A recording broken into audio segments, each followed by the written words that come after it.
Yo, what's up, family? NeAndre Broussard with the check-in with Black Menswear here. Yo, this time around, we're actually taking the check-in on tour with us for the Flash Mob Weekends Tour for 2023. First stop of the tour, Las Vegas. Now, we are sitting here at the Palms Studio at the Palms Casino. Y'all, this studio hasn't been used for 4 years. But you know who they let come in here? Black Menswear. We're very appreciative of them allowing us to come in here. We got 3 episodes that are gonna come out of here. We got Steven Jackson, all-pro running back, 10 plus years in the NFL, 11,000 plus rushing yards, buku touchdowns. We've got CJ Watson from undrafted to 10 plus years in the pros on several NBA teams that are probably in your market, right? We've also got Super Bowl winning champ Brandon Marshall joining us here for the next 3 episodes out of Las Vegas. Make sure you like, share, and subscribe to the podcast. And don't forget to tap into our Patreon for bonus content from all 3 of these episodes.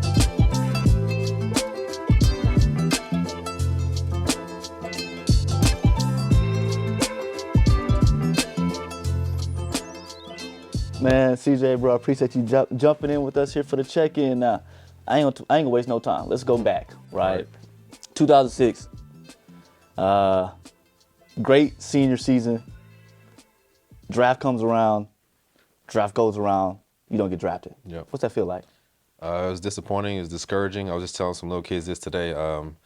Just watching the draft with my mom and my parents, just trying to see where I was going to get drafted. Actually, a team called me and told me exactly where they're going to pick me. The pick came. It didn't happen. I definitely dropped a tear or two. That's the first time I cried from basketball, I think. And, just from there, I was just calling my agent, talking to my agent, and figuring out what the next move was. How did that transition into the league come after that, right? So undrafted free agent, 10 years plus in the league. Yep. Like, was that a chip on the shoulder that you carried throughout that, or you just played ball? No, it was definitely a chip. It made me work harder. It made me kind of not prove people wrong, but prove to myself that I could do it, that I wanted to, be at the level that I thought I could play at. And regardless of what people, said I couldn't do or could do, I took all that information, what they told me I needed to work on, and, was a better leader, was more vocal, worked on my scoring, all those things that they told me I couldn't do. I just, tried to harness those things and, every day in practice, every day in workouts, have that in the back of my mind, like, this is where I want to be, this is where I need to get to. Yeah, now speaking of where you need to get to and where you wanted to be, man, as a fan, that 2010, 2011 Bulls segment there, you, Joakim Noah, Prime D Rose, Luol Deng, Boobs, y'all had a squad. Yeah. What was it like being in that arena, right? Because when I think about Bulls, I think of the 90s Bulls and I think about y'all Bulls. Yeah. Like, what was it like playing for that franchise at that time with that kind of team? And, it was tough losses that y'all took in the playoffs. It was crazy, man, because like I said, when I first signed there, we were picked to be like 8th or 9th in the conference, in the Eastern Conference. That's not in the playoffs. And just going into that year, everyone was trying to prove something. I was trying to prove that I was a good backup point guard. I was one of the best backup point guards in the NBA. D Rose was trying to prove he was a franchise player. Yeah. Booz was trying to prove, he's better than what he was at Utah. Everyone had something to prove. Yeah. Even the coach, a new coach with a new team. So we just all went in with a chip on our shoulder. We all played hard. We all knew our roles, and I think that was the crazy part because, as successful as we were, we all, bought into the system, bought into D Rose being the MVP, D Rose, being the superstar, and everybody just falling in line after that. And then, we just, took on any newcomers and everybody, even LeBron and the Heat, even though we should have been to the finals that year. I think they definitely had a better team than us, obviously, and they, got to what they wanted. Yeah, it's so interesting when you think about, like, were y'all the number 1 seed? Yeah, we're the 1 seed. Yep. Y'all the 1 seed, right? Again, the Heat had compiled this unit and this team that they was just gonna run through, and it's like, nah. Yeah. We here. Right, yeah. Like, it was definitely fun to to see the newcomers and see people teaming up and trying to, win championships. And we just put a team together, just off free agency, and people wanted to play together and people wanted to, be the best they can be. And, obviously, like I said, it didn't work out, but it was fun. It was fun while it lasted. Nah, good stuff. Now, what do you think of this new playoff format? Now, you ain't got to be top 8, top 10. you kind of play in Right. and see if you can make it. What do you think of that? At first, I really didn't like it, honestly. Now that I've sat back and seen it after a couple of years, it makes it realize that every game matters. You can't really take games off. You can't sit players down. Like I said, every game matters because you can be in that 6th or 7th spot. You don't want to be in that playing spot because Yeah. you play one of those games and lose it, you're out of the playoffs. So, Right. like I said, it makes every game count. Every player has to play every game. And this load management thing obviously is a real thing, but obviously you can't take games off as freely as you want to anymore. Right. No, very true. Yeah, you do see that all the way through the 82nd game. Yeah. It's super competitive Right. because you're trying to jostle for those positions. Yeah. And it's favorite sports. My favorite sport is Yeah, basketball, like right. hands down. Now, as somebody that's in the middle, let's go to the middle of your career, right? Successful career, making bread, but you decide you want to get your degree. Yeah. Like what kind of person does it take to say, you know what, through the midst of it all, let me finish what I set out to do when I started college. I know you went to college more than just the ball, like you Yeah. wanted that. Yeah. What kind of person does it take to set aside that kind of time and commitment and dedication to go and get your degree while you're already at the pinnacle of what people would think, well, you're already successful, you're already Right. doing that. Why was it important? Like, was it forethought? Yeah. What was going through your mind at that point? So it was a promise that I made my mom and my grandma. My grandma, before she died, definitely I said I would go to college, not just to play basketball. I would go to get my education because that was what was big for my parents and for my family, being one of the first people to go to college. And also not just go, but to also graduate. And at the time, I wasn't making millions of dollars. I was making the league minimum, so there really wasn't no sweat to go back to school For sure. kind of be the big man on campus again. One of the few NBA players that come back and actually go to school and stuff like that. So, like I said, it was a promise I made my parents, my mom and dad, and I wanted to fulfill that promise and go back and get my degree. That dedication, commitment, sounds like you person, like a man of your word. Yeah. I know that you kind of teased to it and brought up, you made this promise.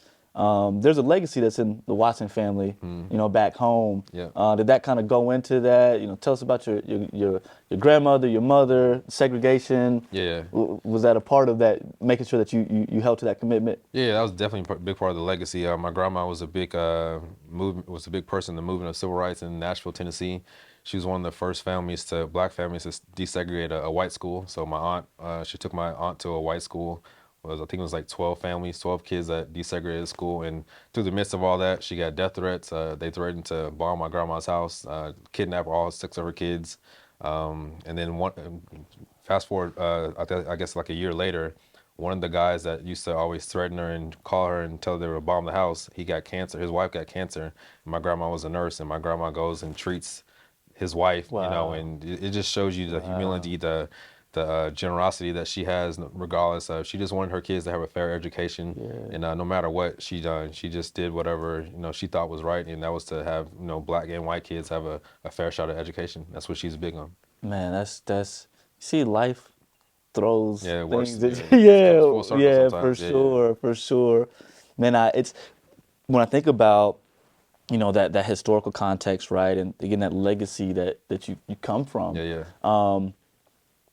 You fast forward to post ball life, and the foundation, the books. Does that all kind of still tie into that legacy that you're a part of?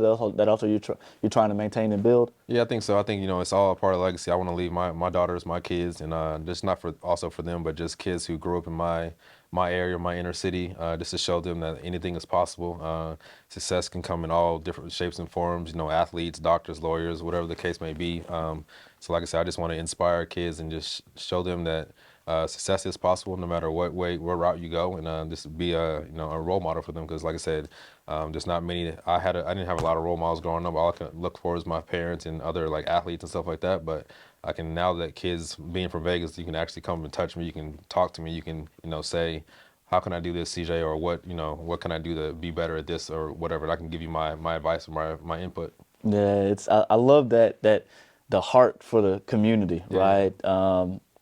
You see where you're at, but you also see where you come from. And if you're in a place, in a position to open more doors for individuals, then rightfully so, you step into that. Yep.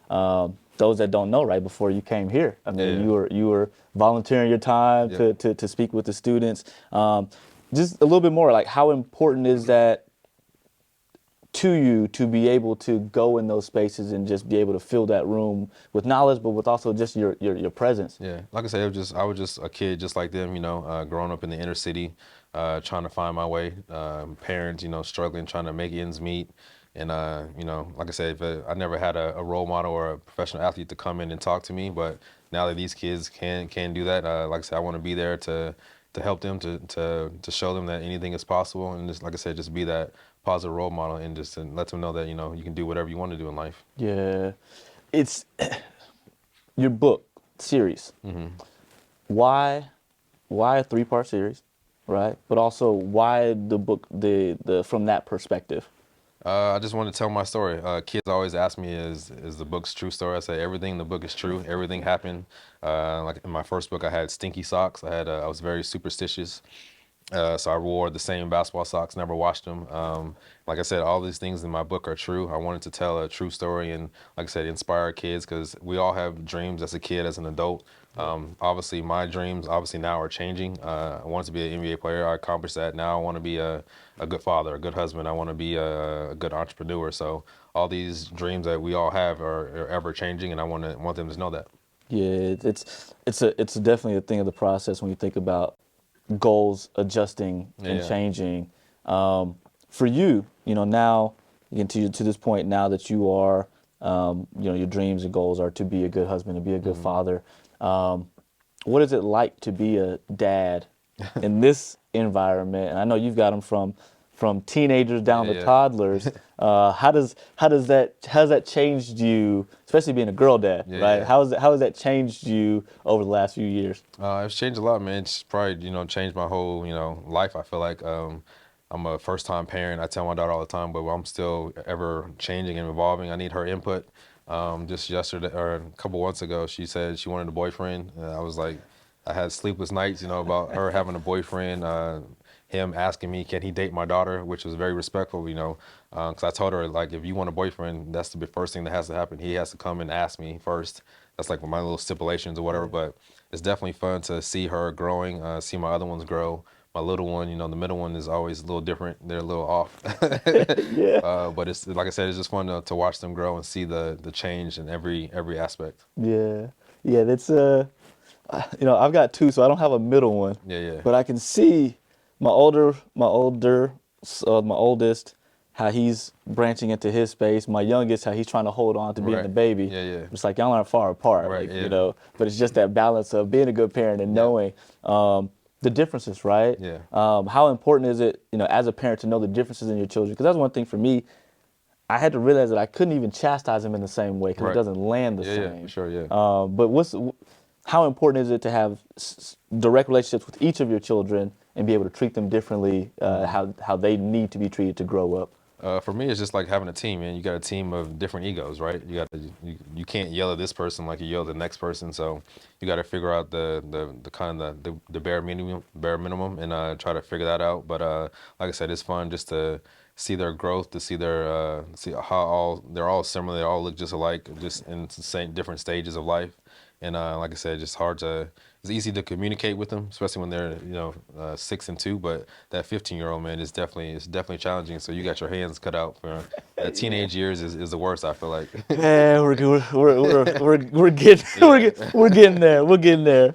Now I heard you out here doing some healthy vending machines, bro. Yeah, yeah. Like what? I say, like, this is my experience. I said, if I was going to the vending machine and I was going to get like a candy bar, Yeah. and I get to the machine and I see this, I'm gonna look at it like, what? Right, yeah. But what are you trying to do, with that route? And how is that being received? How's it catching on? Yeah, it's pretty good. We got 4 locations so far. So when I was like my last 3 or 4 years in league, I stopped eating meat.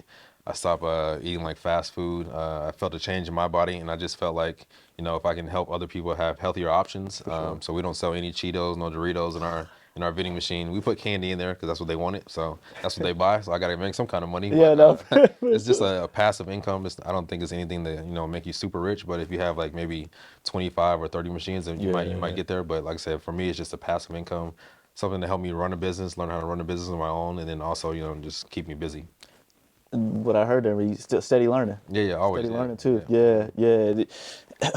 when you think about from a business perspective, what was kind of like one of the hardest things for you to wrap your mind around, right? As you think about entrepreneurship, developing business, what was one of those like those obstacles that you, once you overcame it, you're like, okay, cool, Yeah. I know I can use this to moving forward. I think for me, it's just hearing the word no. I think obviously I heard the word no plenty of times already in my life, but just going to different locations, asking them to put the vending machine in there, and they're like, no, we don't want it. We don't need it. I'm like, all right, cool. And and just I feel like since I heard no so much in my life already, it's not a big deal to me anymore. But I think that's kind of just the biggest thing, just accepting that and kind of just moving on. And whenever it's right, it's gonna be right. Now you said talked about hearing no, moving on. I'm gonna ask you a question about the end of your league play. Yeah. Right. So you finished up here, Orlando, Orlando, last last team, yeah. last team, but you took some time to go play thereafter overseas. Yep. What was going through your mind at that time? Was it I got more juice in the tank, Yeah. or I know if I go play here, somebody told me they're gonna pull me back in? Like, Yeah. what is it, and then how does it look to see that in your face to where you're like, dang, I've been doing this for my life, my whole life, and now it's I might not be doing that anymore. Like, what goes through your mind? I think just at the end of the point, I was just like, I still felt like I had a little more in the tank. I feel like I can still play. I feel like I was still young enough. But when I got overseas, I was still playing with younger guys still. I was like, I can still do this. But then at the end of the day, I was like, this is, I feel like my body was just telling me, like, it's time to quit. I definitely finished the season, but I think I left early because they thought they weren't going to pay me. So I was like, I don't need this. I'm going back home. I bought my own ticket. I went right back home. Right. I was back home like the next day, I think. Nice. So all I needed was a way out. They gave me a way out. I was like, yo, this is all I needed. So For sure. Now, I asked you this off camera beforehand, but you're not out there giving nobody buckets. No, not anymore. I played in a Lifetime League a couple times, but people just started trying to go at me. Trying to make me turn the switch back on. I was like, no, I'm just here for the cardio, just to get some good run in, man. And people just, people just at Lifetime League, they take it serious. They got matching shoes and jerseys and plays and stuff like that. I'm like, I ain't here coming for all that. I just came to play. Yeah. No, man, I love that. Like, that's their one opportunity when they're like, they want no. to put me on Instagram. I'm like, I'm not about to be on Instagram. Now, so let's go full picture here, right? Born in Vegas, play ball, achieve your dream, went all over the world, but then when you retired, you came back to Vegas. Yeah. What about Vegas, right? What made you come back home and settle down here in Vegas? Vegas was always home. Even though I played and went away for college or went away for the NBA, I always had a home here. So I always came back as soon as the season was over. I always trained here when my training was here. Like I said, my foundation was here, my basketball camp was here. So Vegas just is what I know, what I love.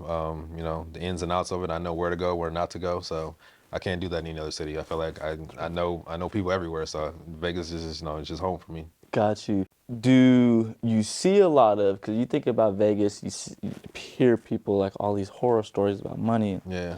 Do you actually see a lot of that here? Like people just frivolously? I'm sure, yeah. I mean, I don't gamble like that, so I play like $100. $100 is my limit, and then after $100, if I lose it, I'm done. You said I'm done. I'm done. I'm too competitive. I'm gonna keep going back and back and back. So I'm just gonna start with 100, and that's it. But I've heard stories, people losing their money. I have friends who they professional gamble. That's all they do is gamble. That's their job. So, and bet. So that's not for me. I don't think.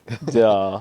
You like controlling your odds. Yeah. I can't bet on something I can't control. I can't bet on you if you going out there and playing, and I'm looking for the spread to be 5, and at the end of the game you're hitting the 3. So I can't. I can't do all that. That's true. Now, let me see on the court.